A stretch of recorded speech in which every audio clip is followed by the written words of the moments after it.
Behind us is, I guess, some feedback that you guys all gave about your feeling about 2020. Provides a good backdrop for what we're going to talk about today, which is market trends.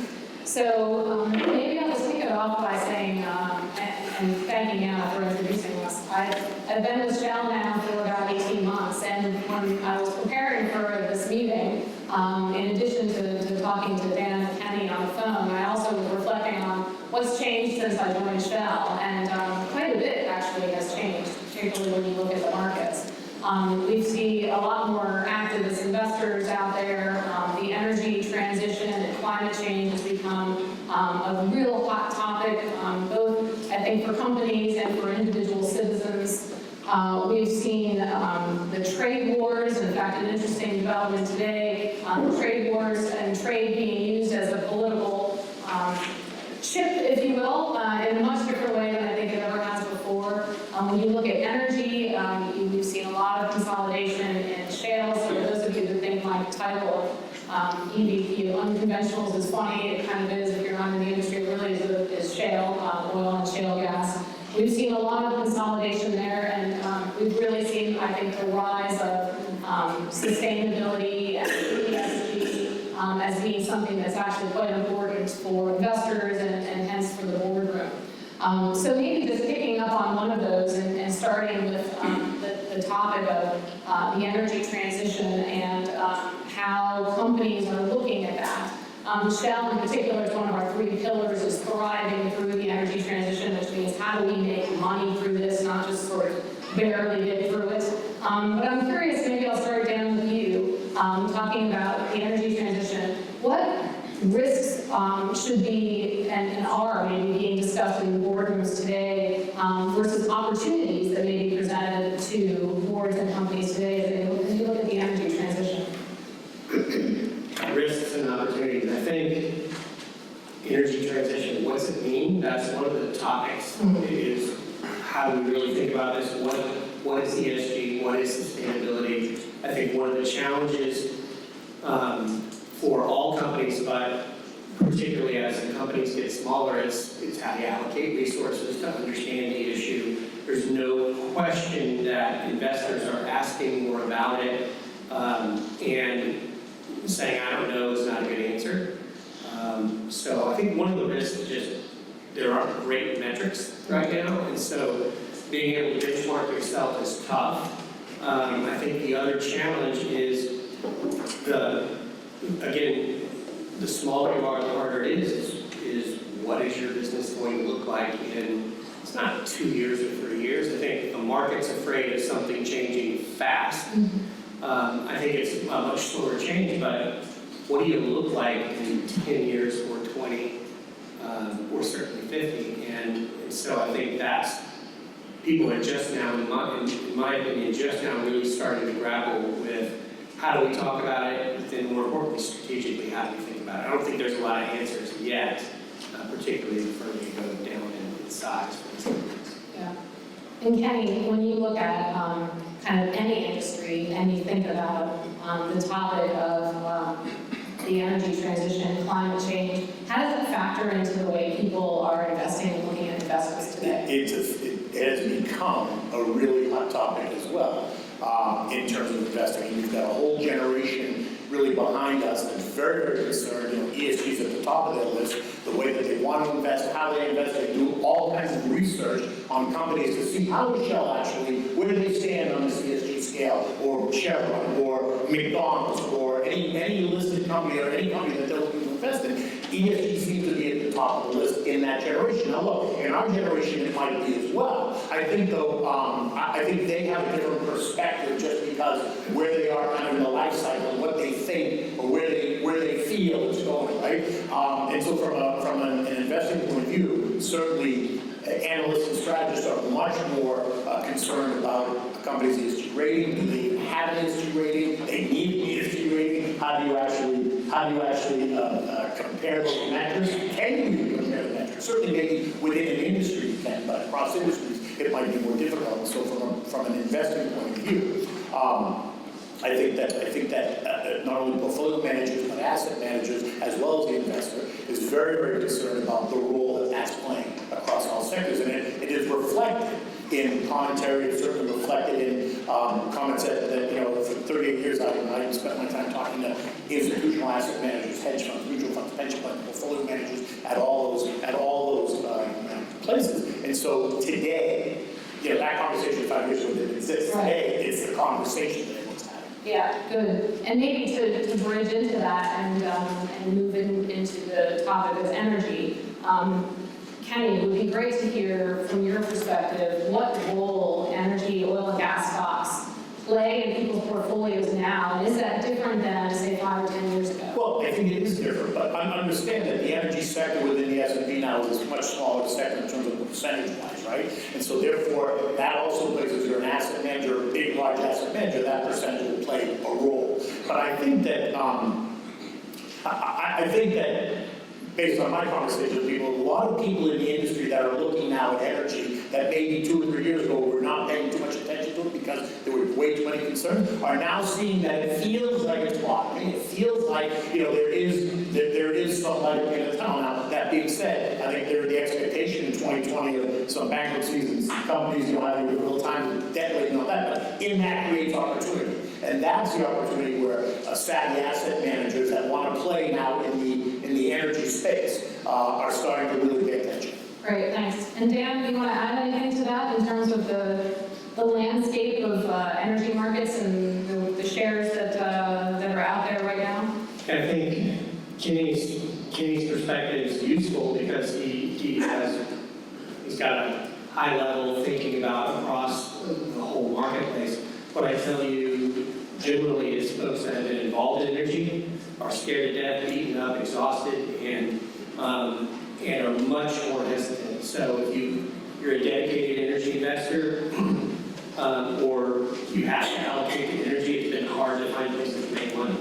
And so it's been, so I think the more distance you have, the more perspective you have, the better chance you have of being objective. Right, so let me just add one thing to that, because for the last couple of years, I avoided energy, so I didn't grind this whole scale down the way a lot of you here in the room have, because you're so involved in it. But as an outsider looking in, now's the time as I see it, you know, when I tend to look at the trend and look at the charts and see what the charts are telling us, it just feels like, for me, it's in my gut, right? But it just feels that way, and I can start to have these conversations with asset managers and hedge fund portfolio managers and stuff, and you start to hear the thinking at these funds around the country, and you get a different perspective. And so that's why I say I actually think energy is a great place to be going into 2020.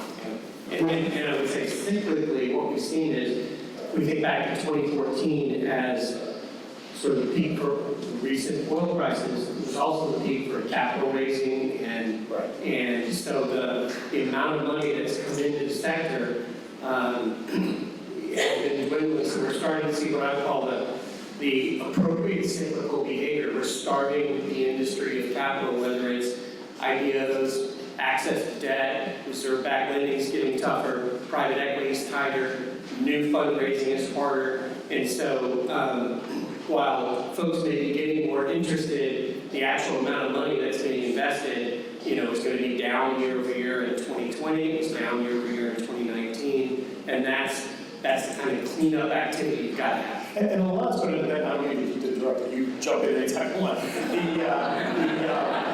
to also happen as we enter this presidential election cycle, look, everybody on this side of the aisle, most of them are ESG and anti-energy, and you know, they're looking who is it that's looking at to airline and cars, and they don't want to use any of that stuff anymore. And so that's going to be one of the challenges, depending on who rises to the top on that side of the aisle, in terms of what that conversation is, and then how people then start to then once again look at. So let's talk about that. In this era of political polarization and an election coming up at the end of next year, what types of risks and opportunities should be on the agenda for a board of directors from various companies? What industries are going to benefit? What might not benefit, depending on what happens as we make our way towards November next year? So, from my perspective, you've got a bunch of candidates on this side that are, you know, anti-energy, anti-finance, anti-tech, anti-health, because they want to create healthcare, so they're going to destroy the healthcare systems in their views of them. So those four sectors are ones that I would be concerned, but I'm not so concerned about that because there's 17 people still in the race on that side, so the conversation is way too confusing. But once we get, by the time Super Tuesday comes, I'm assuming we're going to see a culling of that field, and you're going to see the rise of 3 or 4 people that are really going to be the serious candidate, and then you need to start to pay attention to what the conversation is. How the Democrats going to frame that in their platform, and are they going to come from way far left, more to the center? And so the market at the moment is not paying that much attention yet because although you notice what happened in healthcare, as Elizabeth Warren started going down the polls, healthcare was shot straight up because as she was rising the polls, healthcare was coming under pressure. And now as that's changed, you see now the mood has changed in healthcare. And so I think you're going to see that, but the market's not going to really pay attention, and investors, portfolio managers are not going to pay attention until we at least get through Super Tuesday when you start to see the field call down. Great, thanks. And David, from your perspective, really looking at energy, how do you think the energy companies are going to benefit or not based on what happens politically over the next 12 months? Yeah, I would say, first of all, it's not just the presidential election. You're seeing a number of states, important oil and gas states, Colorado, New Mexico, where the state governments have clearly gotten less friendly to industry. I think there's no question if we wind up with some of the more extreme candidates, right, a number of ban all fracking everywhere. I don't think that's practical. I don't think it's likely, but I think it's pretty scary. And so I think if I'm sitting on a board of an energy company in particular and talking about the what ifs, one of the what ifs would be what happens if we get an Elizabeth Warren type or one of the more extreme candidates. What are we going to do if fracking is banned on federal land? Some companies it won't matter, some companies it's going to matter a lot, but you better be thinking about it. And I also think that it goes to this, the trend right now is getting a little, Trump's very friendly, but some of the states are less friendly, and so, how do you position yourself for an environment that's getting probably a little tougher regulatory? Right. And I was just going to say some of the things that, from Shell's perspective, given that we're actually really sitting in Europe. I mean, Europe is a much different environment than here in the U.S. In particular, when you look around regulation for methane, environmental impact like fracking, etc. So we have quite a bit more freedom here to do those sorts of things, but at the same time, we're getting ready in our boardrooms, we're getting ready for those types of things to potentially happen here. And so I don't know if any of you saw the article in the New York Times today, but there's if you have it on your iPad, there's a really interesting animation where they've sent a photographer out to actually look at, through infrared, methane emissions that are coming out of flare stacks, out of pump stations.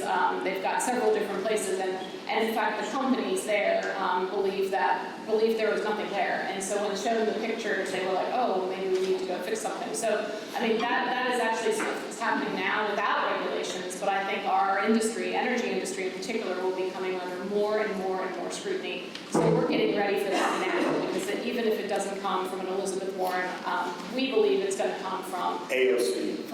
Or from citizens, from activist investors. I mean, that's maybe something else we could talk about. And let's talk a little bit about activist investors. We've seen that trend sort of rise over the years. It took a little lull. Now it seems to be coming back. Even some very big companies now have activist investors. It used to be sort of the smaller companies. We've actually seen some big action happen, companies be broken up. Kenny, maybe start with you on is that a trend we're going to continue to see that we need to continue to be ready for? I think it's a trend that you're going to see when you talk about ESG, right? Because all these activist investors are getting all wound up about ESG, about where all these companies stand. And I think that's where you're going to see the rise in activist investors, where people really want to put their foot down and force change, whether it's in the energy industry, From the G perspective of ESG, or? I think, quite honestly, I think from all three perspectives, right? I think environmental is right there at the top. Governance certainly, but from a climate and from a climate point of view, certainly, and environment and sustainability, social sustainability is going to be right at the top of what these activist investors are going to start to push. And partly because there's a generation of people coming behind us that are forcing that change. So I see the growth. That's where I see the growth. coming from in terms of activist investors that try to force that change on companies across the spectrum. Yeah. And Dan, from your perspective, any thoughts particularly around the energy area that you're looking at? Two thoughts. One is there's the activist that wants change, but not control, right? That's the Baker Hughes used to always have the Sisters of Mercy or something would show up and they had a specific agenda about one kind of social issue that they want to change. The irony for energy today is that there's less activism than you might expect because I think these guys aren't quite sure what you'd actually do if you got control of the company. You know, what are you going to make this? And so where we're seeing it is when there's something obvious, right? We've got activism at Oxy because they did something big. You get down, who are you going to sell a company to if there are no buyers? Right. So I think that we've got to have, come a little bit further through the cycle before the kind of traditional control type activism really kicks in. And then it probably will, because when there's a glimmer, wait a second, there's an opportunity to make money and this company's, stumbling, they will jump in. Yeah. But you're going to have to see that turn first. Not clear to me quite there yet. Nobody's building. Yeah, and so from an energy perspective, maybe continuing with that, from how are you looking, Dan, right now at consolidation? As the person at Shell that's running the unconventional over the shale business, we actually see that consolidation is probably going to continue, particularly in places like the Permian where there's a lot of small operators out there. But frankly, it hasn't necessarily happened over the last few years as quickly as we thought it might. We've seen some consolidation, not a lot. We've seen some of these private equity funds that we thought maybe wouldn't make it still out there. So I'd be curious to hear your views on what we might see coming our way in 2020. Sure. So give me 30 seconds to create a backdrop. So I think the backdrop is shale.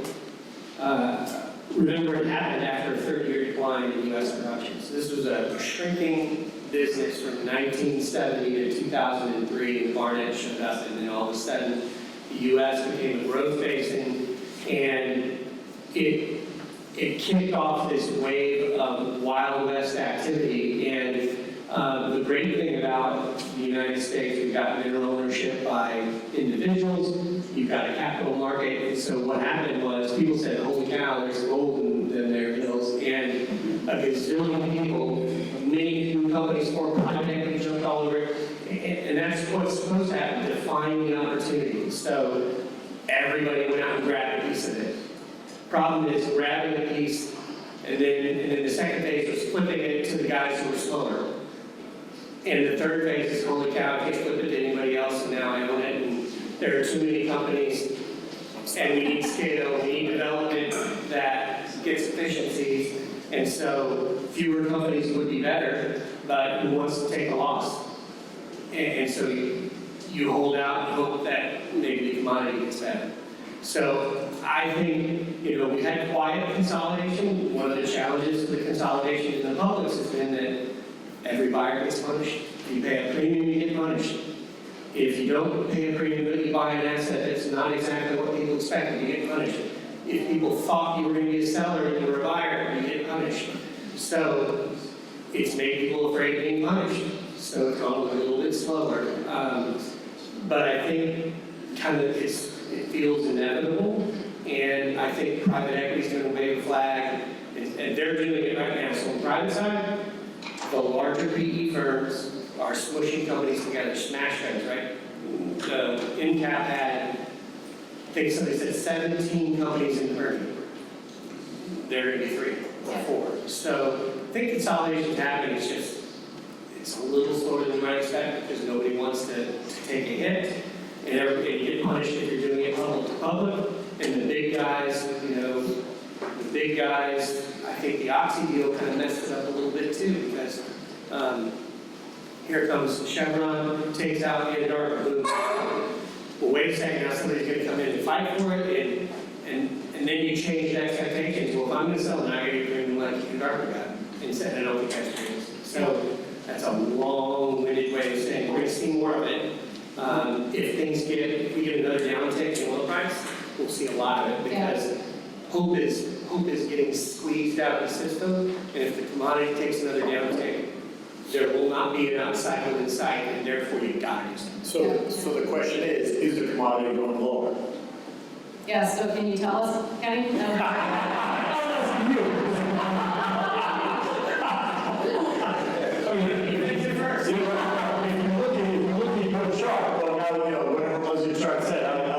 Certainly, oil prices are low at this point next year. Futures curve is down, according to what it says today. And, what's interesting to me is I always thought that oil, and you can see in my writings and stuff, that somewhere between 55 and 60 seems to be the place where oil would settle. And it seems to be just where it is. We're at 59 and change right now today, even after OPEC came out and they cut their production to 2.2 million barrels a day or something. And you saw that, 5 years ago, that announcement would have said oil, it said oil up. Not going to happen, then it's actually come back in, right? WTI been trading just about 60, and then it came right back in. And it's trading at 59 and change now. And I think that's about where it's going to stay. Now, whether or not you guys can make money at $59 or $55 a barrel, I guess is the next question. And then, how fast will that consolidation happen? And I agree with you. I think there'll be consolidation, but there's way too many of them. Same way like with financial services, there's been a ton of consolidation because there were too many out there. And part of that is just because of efficiency, right? So efficiency is I don't think oil is going to $80 a barrel. I don't think there's any reason for it, but I think the world is oversupplied on oil, right? We're now an exporter of oil, the world's largest producer. And so what's OPEC going to keep cutting? Then you have the fringe nations that don't even honor the cut, right? I mean, Iran, Iraq, Russia, they don't even honor it. They tell them they're going to cut, and they don't honor the cut. So really, where are oil prices going? I don't think they're going much above where they are. But I also don't think they're going to crash.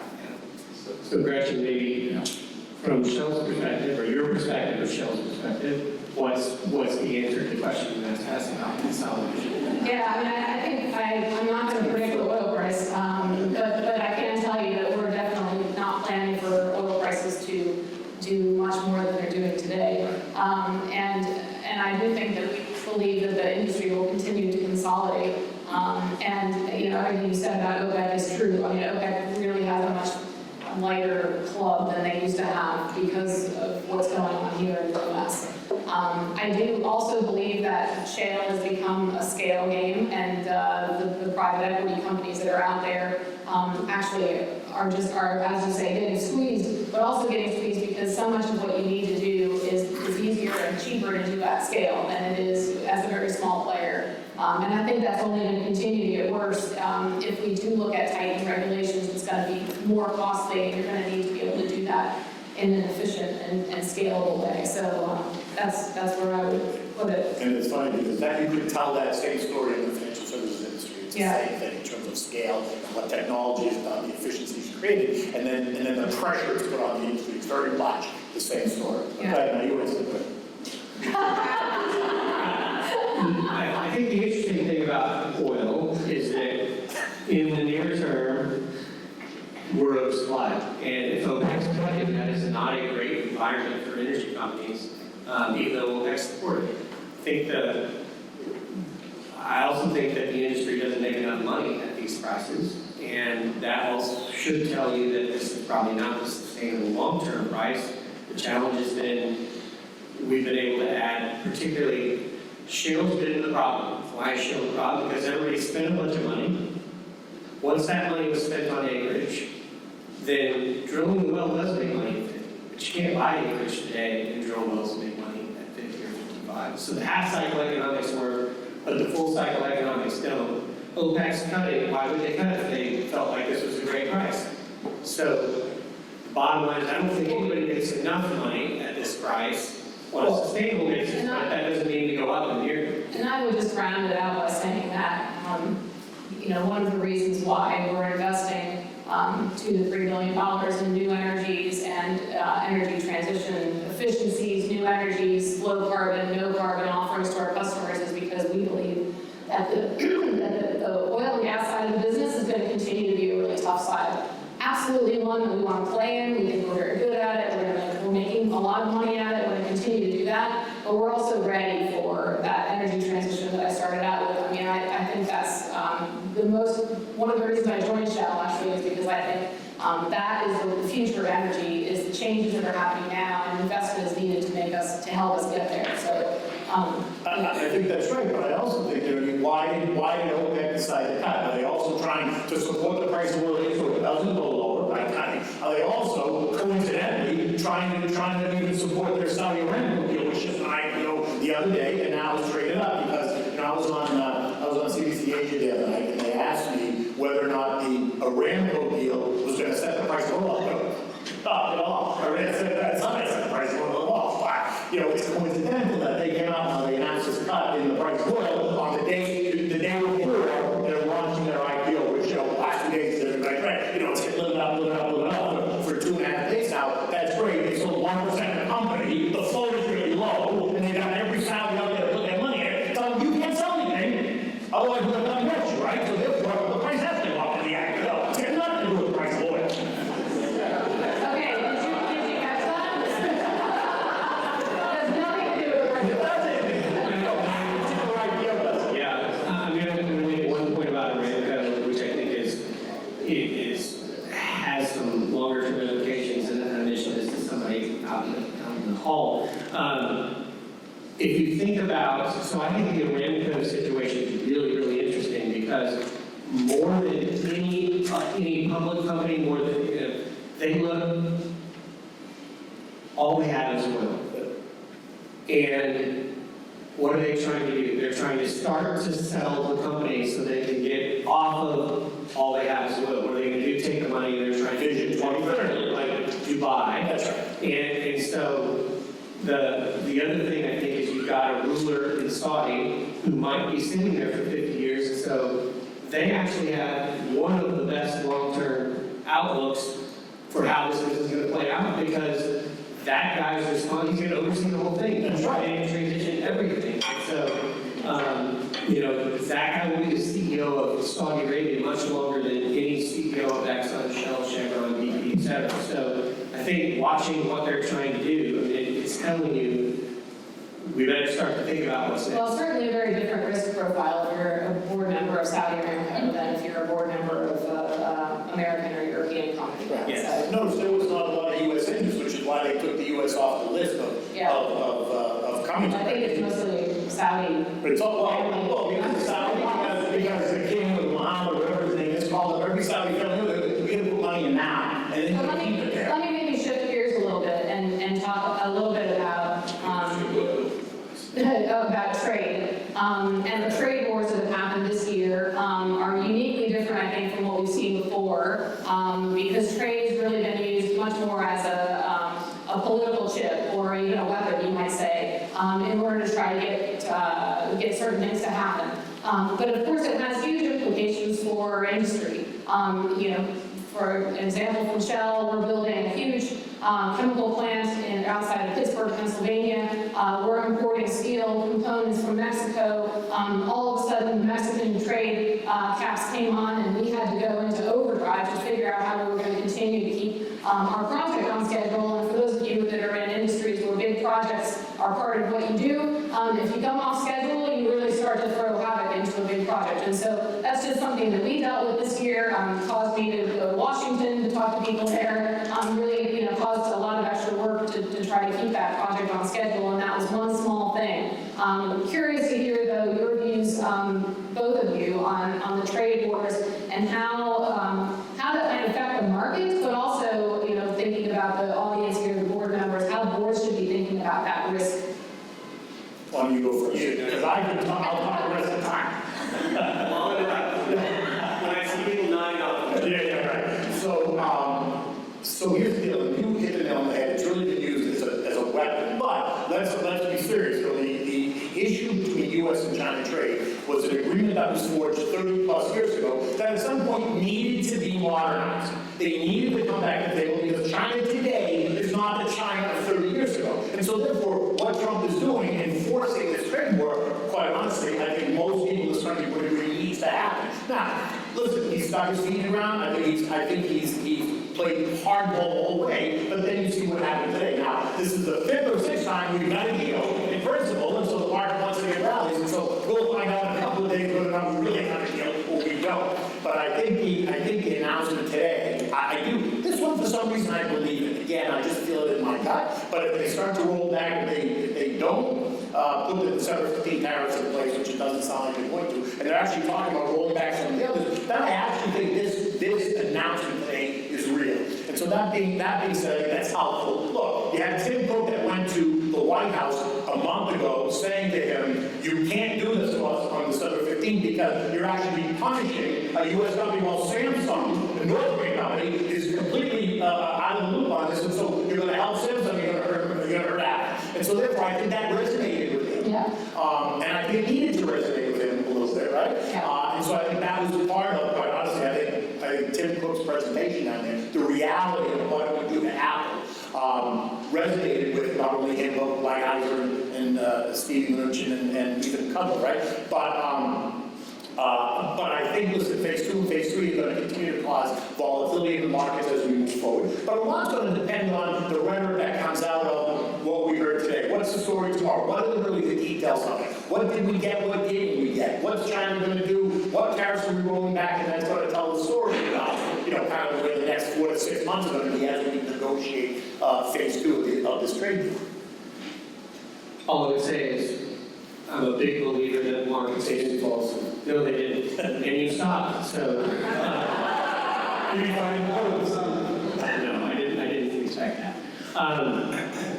The market's pretty smart. The market's making new highs even before the trade deal gets cut. So the market's decided that somewhere in here is a fair outcome. Correct.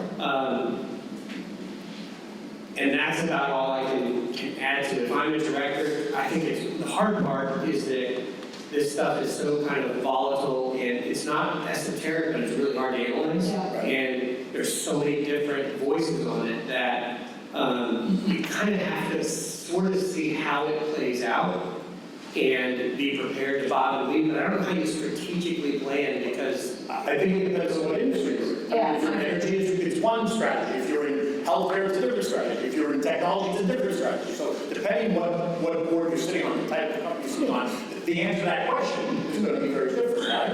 But I think you hit the nail on the head. The market keeps making new highs. Look, we were 3 months ago we were in a recession, and then the market continues to make new highs. And then this trade war was going to cause this global economic slowdown. Meanwhile, every market across the world, with the exception of maybe the UK, which is only up just almost 10%. Germany, France making new highs, Italy making new highs, Greece making new highs, Russia making new highs, US making new highs.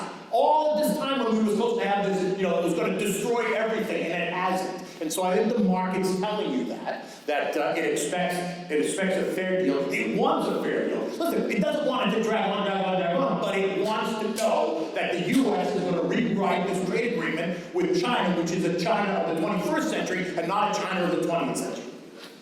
Okay, wait. Okay, so I do have a question from the audience. And I did want to just give fair time to that. So the question is, if all vehicles were electric and Elizabeth Warren's perception of the world were true, would there be a fossil fuel industry? And what about Houston?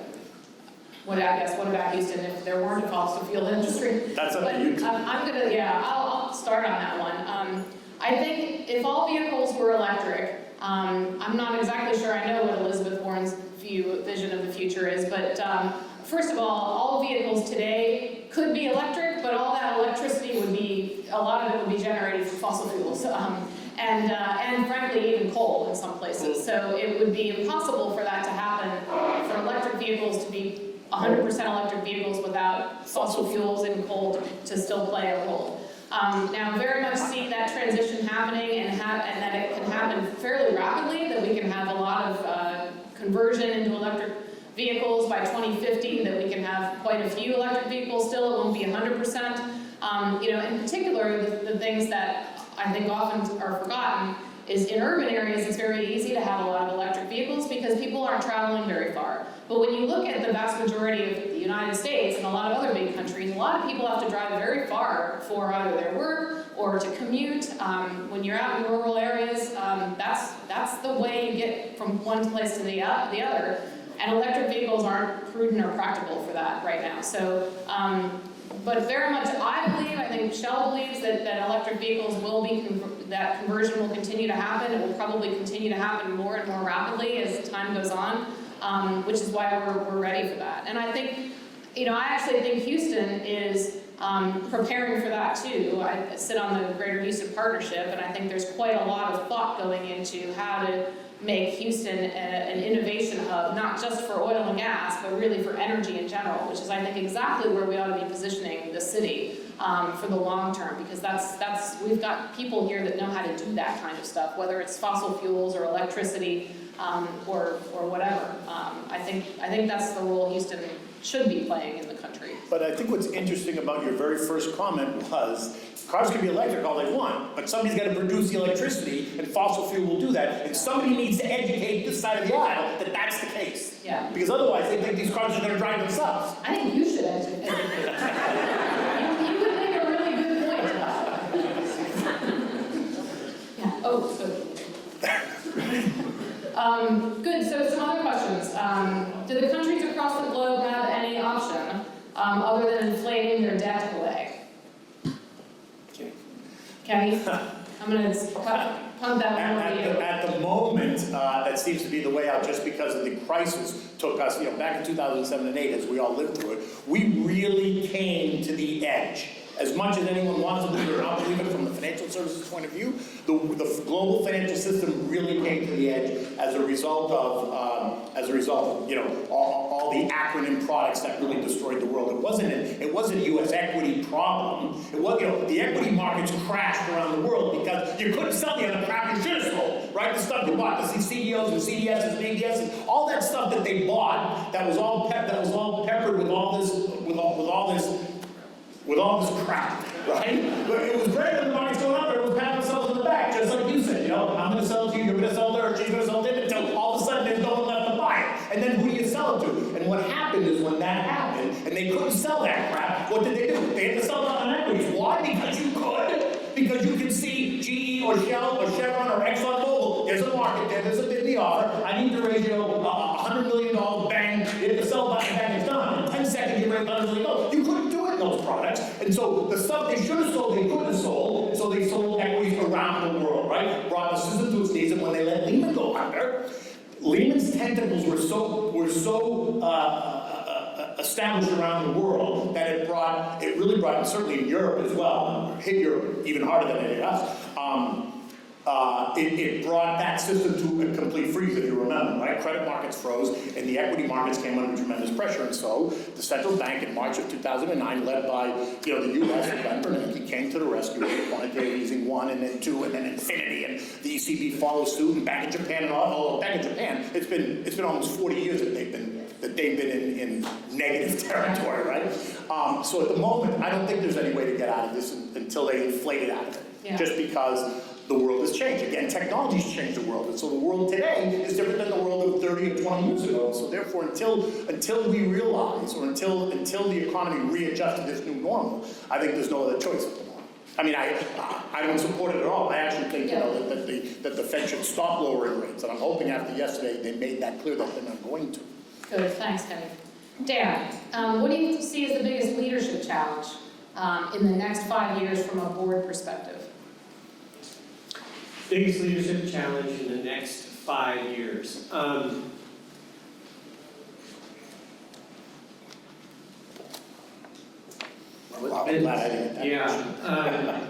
think that for any company that's got a balance sheet problem, it's the balance sheet, because I think the biggest leadership challenge is going to be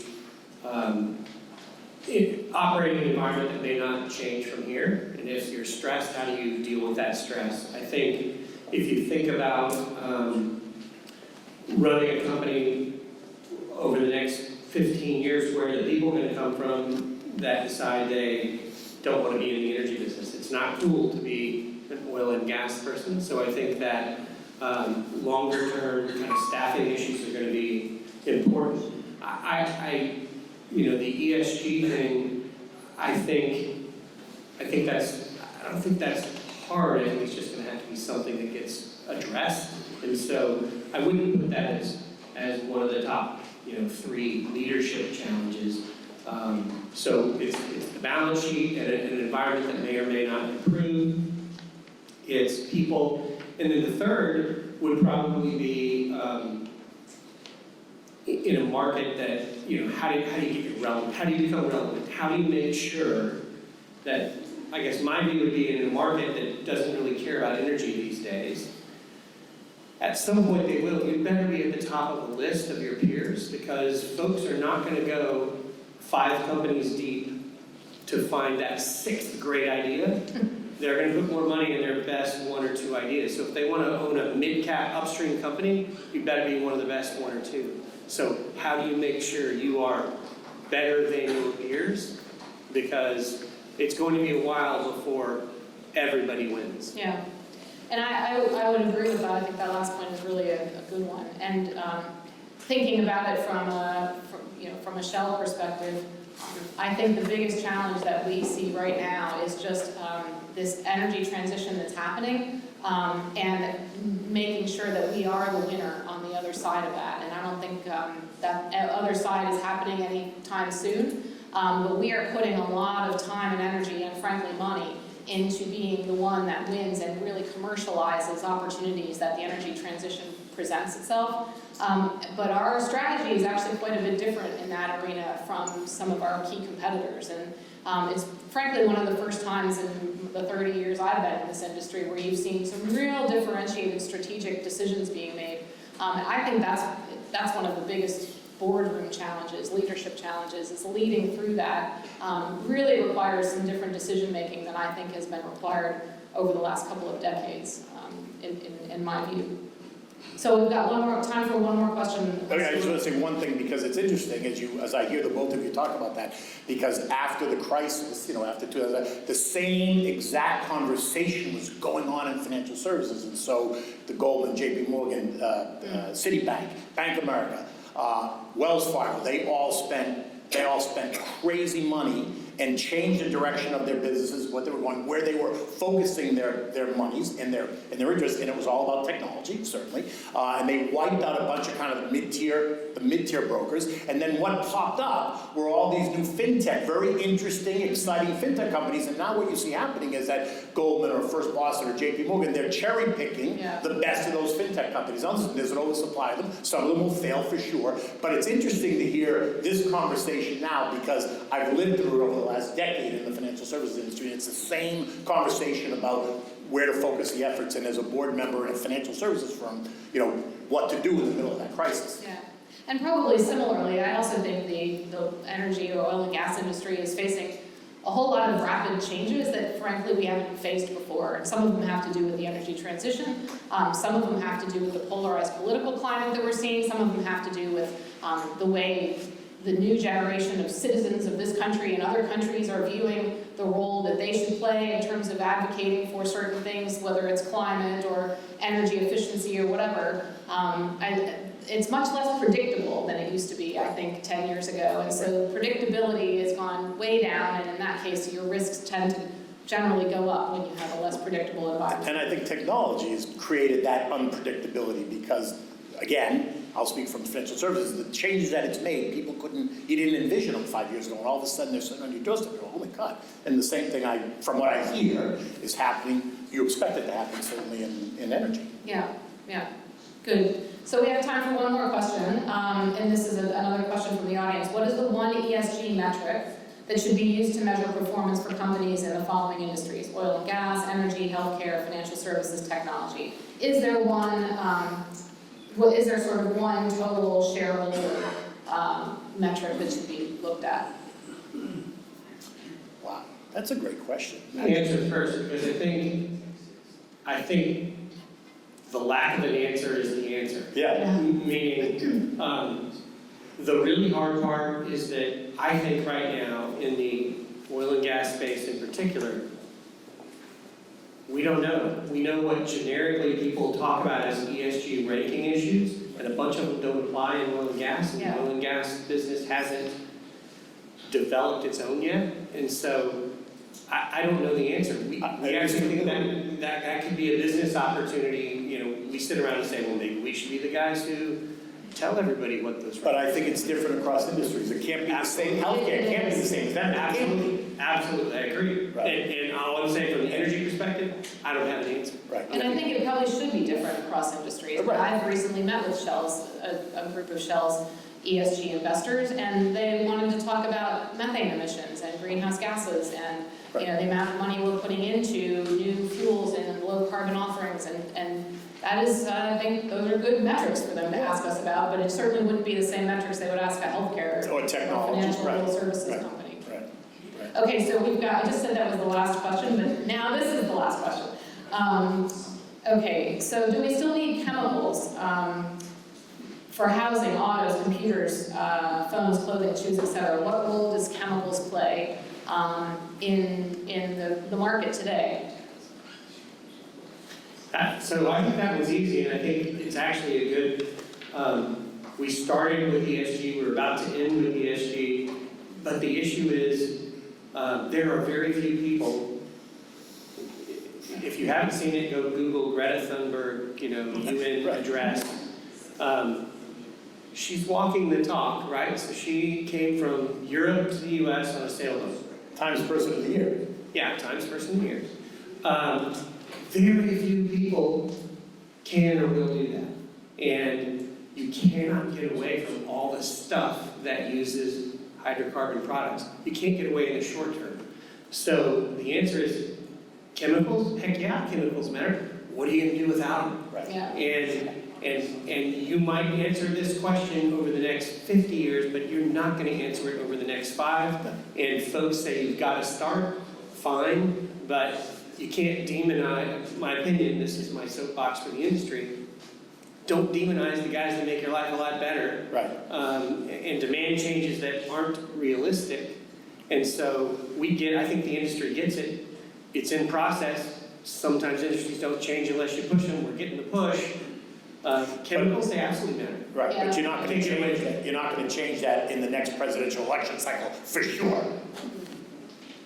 What, Right. the chemicals matter? Right, because they're all, I mean, listen, we've had this conversation about some of the names on the far left about wanting to, whether it's the energy industry, what they want to do, how they want to, destroy it, the same way they want to destroy tech and all that stuff. So it's not going to happen, but the conversation needs to start. I agree with you. We can start to talk about it, but it's going to be an evolution over time. Yeah. It's not going to be Well, something and I do think anyone's going to answer. there's an education that needs to come with chemicals. Sure. Shell's actually investing quite a bit, and a lot of the chemicals that we're making and are going to be making are around energy efficiency. So making things lighter, making things And that's what more needs- resilient, making things that you can use more than one time. Right. So I think there's a huge link there It's huge. there's really an education that needs to take place. Gretchen, So anyway, I this see- bottle right there, right? Yeah. What you're seeing some places, who's seen the paper bottles of water, the kind of cardboard water bottles? Yeah. So you can see how things are trending, not plastic straws, they're now paper straws. Now, I'll tell you, I think the paper straws suck. They do. You have to drink real fast. So, but you can do less, but people like that because it's convenient. Right. And not that many people are going to trade convenience for some ESG thing that's Well, really I gotta tell you, I think maybe we won't because, we're too old, but the generation behind us is much more conscious about it. I have 2 millennials, oh my God, what I have to listen to. And they're girls, but But even the generation coming behind the millennials, I've got 3 teenagers at home, and they're all, every time they see someone using a straw, like, oh, that person should Yeah, or if I go to the store and come home with a plastic bag, oh my God, they're crucifying. So anyway, I see Buzz in here,